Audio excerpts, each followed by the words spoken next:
De l'Évangile de Jésus-Christ selon saint Matthieu, chapitre 15, versets 29 à 37. En ce temps-là, Jésus arriva près de la mer de Galilée. Il gravit la montagne et là il s'assit. De grandes foules s'approchèrent de lui avec des boiteux, des aveugles, des estropiés, des muets et beaucoup d'autres encore. On les déposa à ses pieds et il les guérit. Alors la foule était dans l'admiration, en voyant des muets qui parlaient, des estropiés rétablis, des boiteux qui marchaient, des aveugles qui voyaient, et ils rendirent gloire au Dieu d'Israël. Jésus appela ses disciples et leur dit : « Je suis saisi de compassion pour cette foule, car depuis 3 jours déjà, ils restent auprès de moi, et n'ont rien à manger. Je ne veux pas les renvoyer à jeun, ils pourraient défaillir en chemin. » Les disciples lui disent : « Où trouverons-nous dans un désert assez de pain pour rassasier une telle foule ?»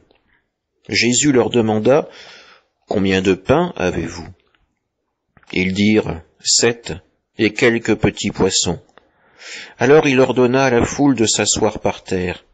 Il prit les 7 pains et les poissons, rendant grâce, il les rompit, et il les donnait aux disciples, et les disciples aux foules. Tous mangèrent et furent rassasiés.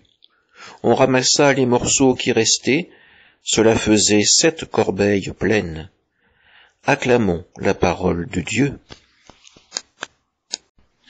Dans cet évangile, nous trouvons Jésus saisi de compassion pour les grandes foules qui l'accompagnent depuis bientôt 3 jours.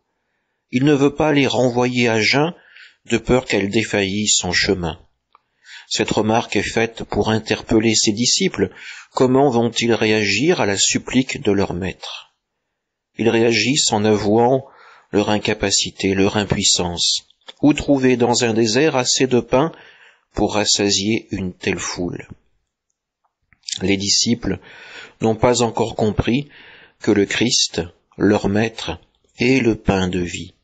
Ils ont encore besoin de recevoir son enseignement, de voir les signes qu'il va poser pour entrer petit à petit dans ce mystère. En même temps, nous aussi, nous avons besoin de temps pour rentrer dans le mystère de l'Eucharistie. Sommes-nous réellement conscients du cadeau que nous recevons de la part de Dieu à chaque messe ? À travers cette hostie qui nous est donnée, c'est le Christ lui-même qui vient à notre rencontre.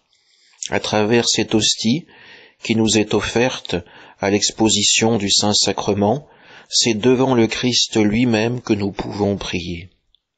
Le Christ se fait toujours présent dans notre vie d'une manière ou d'une autre. C'est à nous, comme aux disciples, de savoir ouvrir les yeux, ouvrir notre âme à sa présence pour l'accueillir pleinement. Amen.